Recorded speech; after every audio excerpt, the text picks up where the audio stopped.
नमस्कार। कथा कहानी बाय वंदना में आप सबका स्वागत है। आप सुन रहे हैं 55 खंभे लाल दीवारें उपन्यास। आज प्रस्तुत है इसका 12वां भाग। चलिए शुरू करते हैं। अगले दिन नील का नौकर मीनाक्षी के पैकेट दे गया। सुषमा को थोड़ी सी निराशा हुई। उसने सोचा था कि नील शायद स्वयं आ जाए। दोपहर में नील ने सुषमा को फ़ोन किया। फ़ोन पर उसकी आवाज़ बहुत बदल जाती थी और सुषमा को लगता था जैसे वह किसी नए पुरुष से प्यार की बातें कर रही है। नील ने बताया कि वह फर्म के काम से बम्बई जा रहा है। वहाँ कितने दिन लग जाए निश्चय नहीं था। उस वार्तालाप के बीच में मिस शास्त्री के आ जाने से सुषमा कह भी न सकी। उसके रिसीवर रखते ही मिस शास्त्री बोल उठी, अब मुझे हॉस्टल छोड़कर कहीं और ठिकाना ढूंढना पड़ेगा। तुम्हें तो देखने भालने का टाइम नहीं रहता। लड़कियां इतनी शरारती होती जा रही हैं कि कुछ हद नहीं। सुषमा ने बड़े धैर्य से पूछा, मुझे बताइए तो कि क्या हुआ। कल रात किचन से बैरा जय सिंह टिफ़िन कैरियर में खाना भरकर मेरे लिए रख गया था। मैं जब घूमकर बाहर से लौटी तो मैंने पाया कि उसमें मेढक भरे हुए थे। मेढक? सुषमा ने अविश्वास से पूछा, इन जाड़ों में मेढक मिले कहाँ होंगे? जी हाँ, 2 बड़े बड़े मेढक। बाहर अंधेरे में लड़कियों का झुंड खड़ा हुआ था। सब हंसने लगी। मैंने जाकर उनकी खूब खबर ली। कौन लड़कियां थीं? सुषमा ने पूछा। सब भाग खड़ी हुई। और कौन हो सकता है? मोहिंदर और सरिता रही होंगी। मिस शास्त्री बहुत क्रोधित थी। आपने सुबह बुलाकर उन्हें डांटा नहीं? ये जिम्मेदारी तुम्हारी है। मैंने तो तुम्हें रिपोर्ट कर दी है। मैं उन्हें बुलाकर पूछूंगी। ऐसा मजाक उन्हें नहीं करना चाहिए। आप चिंता न कीजिए। चिंता कैसे न करूं? मुझे तो वहीं उन सब के बीच रहना होता है। तुम्हारी तरह मेरे पास अलग बंगला तो है नहीं कि जो चाहे करूं। न तुम्हारे पास उनका गुलगुपाड़ा आता है, न उनकी शरारतें। मैं कल रात भूखी रही। मेरे बिस्कुट वगैरह सब खा गई थी। मैं तो उसी वक्त यहाँ आई, पर तुम्हारा कहीं पता न था। मीनाक्षी अकेली बैठी थी। सुषमा ने खट से घंटी बजाई और चपरासी के आने पर कहा, सीनियर प्रीफेक्ट को मेरे पास भेजना। मिस शास्त्री गुस्से में भरी बैठी रहीं। कुछ देर में चपरासी ने आकर बताया कि सुनंदा क्लास में है। मैं तो कहती हूँ कि जो काम अपने से न संभले इंसान दूसरे को करने दे। तुम्हारा मन नहीं लगता है तो इस्तीफा दे दो। कॉलेज की 48 अध्यापिकाओं में क्या कोई वार्डन बनने को राजी न होगी? ये सब शरारत मोहिंदर की है। बहुत बढ़ने लगी है। जरा से भी शर्म या लिहाज नहीं है। पता है कि टीचर्स के कमरे पास ही हैं, फिर भी शाम को चीख चीख कर कहती रहती है कि बॉयफ्रेंड के पास जा रही हूँ। पता नहीं ये दुनिया जा किधर रही है। अपनी बुद्धि और विवेक को छोड़ सभी सिर्फ एक चीज के पीछे भागे जा रहे हैं। क्या बड़े क्या छोटे। सुषमा के गाल तमतमा आए। उसे मालूम था कि मिस शास्त्री दोहरी चोट कर रही हैं, पर उसका वह क्रोध क्षणिक था। मिस शास्त्री के धंसे हुए गाल, आंखों के कोनों पर मकड़ी के जालों सी झुर्रियां उसकी आंखों में चुभ उठी। उस जीवन का खोखलापन उसने बहुत गहराई से अनुभव किया। जाने दीजिए मिस शास्त्री, आखिर यही तो उम्र होती है। उसने बात टालने का प्रयत्न किया। उम्र तो खैर सभी की होती है। हम भी हमेशा से ऐसे न थे, पर ऐसा पागलपन हम पर कभी सवार नहीं हुआ। तप्त धरती की तरह मिस शास्त्री, जिनकी निराशाओं ने उनका जीवन के प्रति पूरा दृष्टिकोण विकृत कर दिया, जिस वस्तु के लिए वह तृषित रहीं, शायद उसे हेय या निकृष्ट समझ उन्होंने उधर से मुंह मोड़ लिया था। वह समस्त संचित स्नेह उन्होंने अपनी बिल्ली पर उड़ेल दिया था। जिससे यह झलक जाता था कि मिस शास्त्री में भी कुछ संवेदनाएं शेष हैं। क्या 10 वर्ष के बाद मैं भी ऐसी हो जाऊंगी? सुषमा ने उन द्वेषपूर्ण आंखों को देखते हुए सोचा। मिस शास्त्री उसे उस तुषार की तरह लगी जो अपरिपक्व फलों तथा अर्धविकसित कलियों को कठोरता से रौंद देता है। आप तो साहित्य पढ़ाती हैं, कालिदास और भवभूति आदि। आपको तो रस मर्मज्ञ होना चाहिए। इसके अनुसार तुम्हें तो बड़ा नीरस होना चाहिए। इतिहास जो पढ़ाती हो, पर रसिक तुम कम नहीं हो। सुषमा कुछ मुस्कुराकर उनकी बात टाल गई।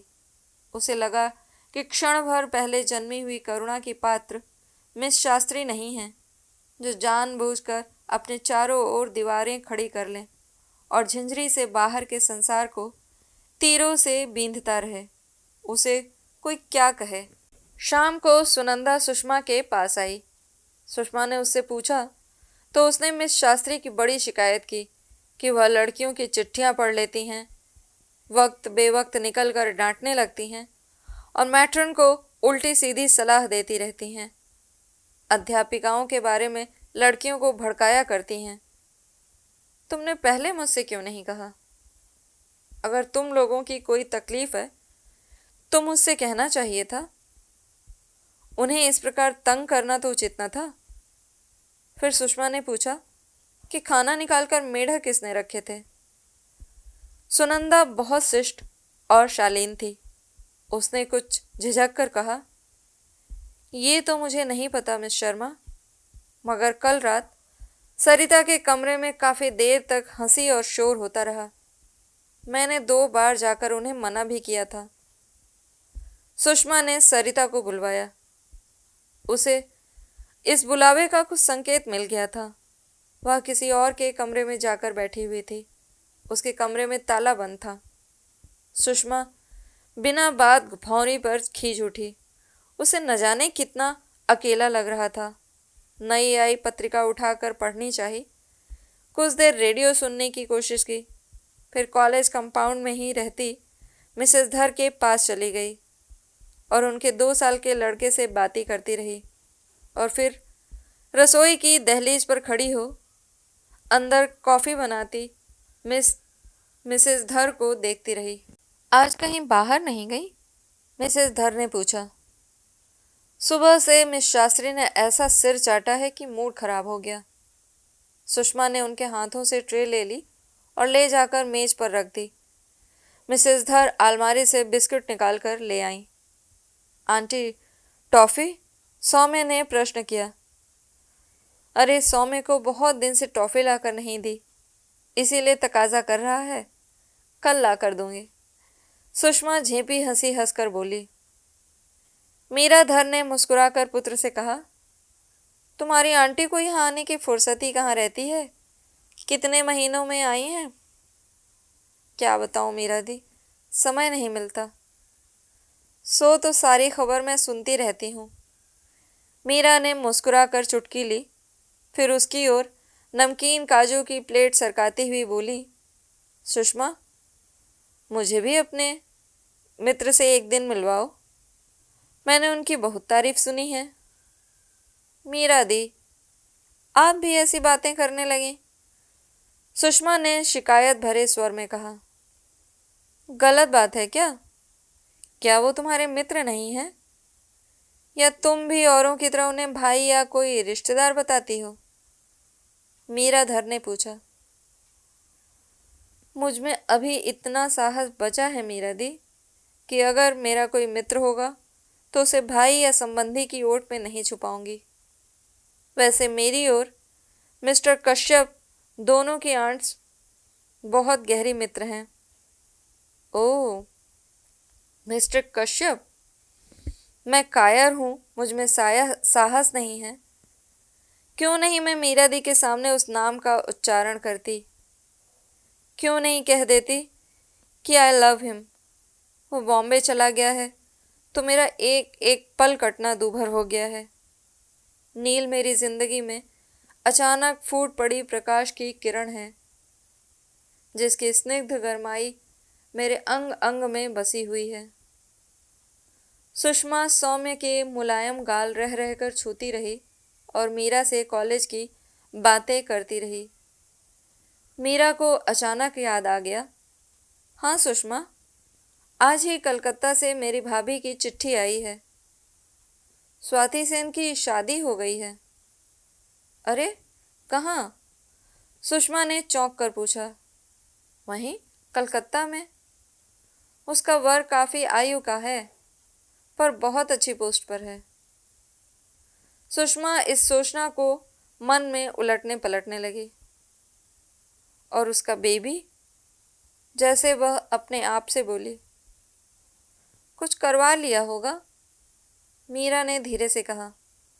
सुषमा ने निचला होंठ दांतों से काटा। उसके आगे स्वाति की नीली पड़ी आकृति फिर घूम गई। जिंदगी तो हमेशा छलती है, कभी कभी मौत भी ठग लेती है। चंदन बिंदु लगाकर वह वधू बनी होगी। मैं वैसे काफी उदार विचारों की हूं, पर सीमा का अतिक्रमण मुझे भी अच्छा नहीं लगता। मीराधर ने सुषमा के प्याले में कॉफी डालते हुए कहा।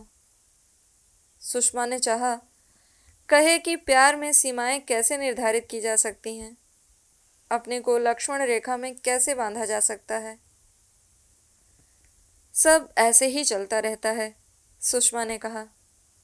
स्वाति ने लाल साड़ी पहनकर अग्नि के सम्मुख शपथ ली होगी। क्या उसे उस अज्ञात शिशु का एक बार भी ख्याल ना आया होगा? जिंदगी हमें तरह तरह से छलती है मीरा दी। स्वाति को उस चेहरे ने न हाट किया होगा, जबकि न ढोल थे न शहनाई, पर स्वाति ने उसे वरा था। मैं तुमसे एक बहुत व्यक्तिगत प्रश्न पूछना चाहती हूँ सुषमा। आशा है तुम इसे अन्यथा न लोगी। तुमसे बड़ी होने के अधिकार का उपयोग कर रही हूँ। पूछिए। सुषमा की आंखों में आशंका उतर आई। मिसेस धर से उसे सहज स्नेह था। वह कॉलेज की किसी बात में नहीं पड़ती थी, पर इस समय उनका प्रश्न बड़ा व्यक्तिगत होगा, सुषमा ये समझ रही थी। तुम शादी क्यों नहीं करती सुषमा? तुम देखने में अच्छी हो, कुलीन परिवार से आई हो, उन्होंने पूछा। सुषमा मीरा दी के शांत और सौम्य मुंह को देखती रही। उसके जबान पर वही वर्षों से तैयार उत्तर आया, जिसे उसने इतनी बार कहा था कि उसे स्वयं विश्वास हो चला था, पर आंतरिक सत्य से अभिभूत हो वह कुछ कह न सकी। मुझे मालूम है कि तुम्हें कुछ पारिवारिक कठिनाइयां हैं, पर तुम अपने जीवन का क्या कर रही हो, इसे तो देखो। अच्छा मीरा दी, आप भी क्या यही मानती हैं कि विवाह होना ही चाहिए? मेरे पास तो सभी कुछ है। आर्थिक रूप से स्वतंत्र हूं, जो चाहूं कर सकने में समर्थ हूं। तुम फिर कभी कभी उकता क्यों उठती हो? मीनाक्षी क्यों एक बिजनेसमैन से शादी करने जा रही है, जबकि उसने सदा ही एक इंटेलेक्चुअल व्यक्ति की कामना की? दुर्गा क्यों हर एक को क्रिटिसाइज करती रहती है और उस बिल्ली को कलेजे से लगाए रहती है?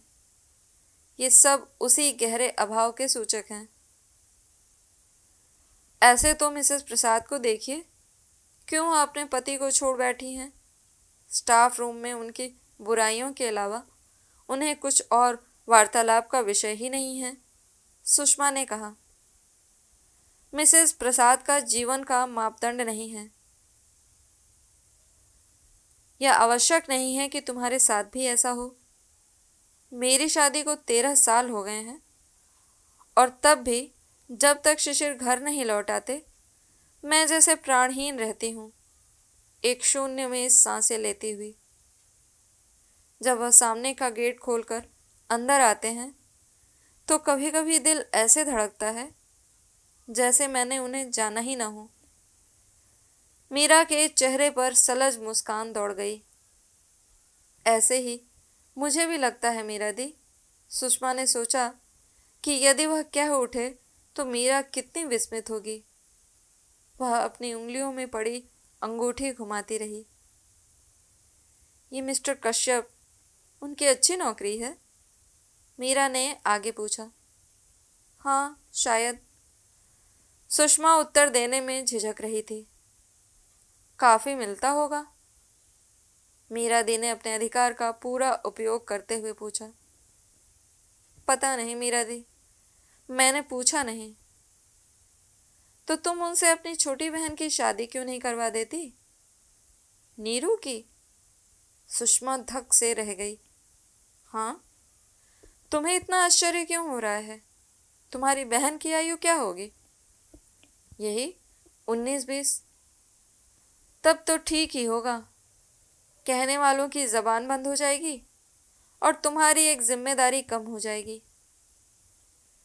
नीरू की शादी मेरे वश में नहीं है, वो तो पिताजी अरेंज करेंगे। मैं बड़ों के बीच में क्या बोलूं?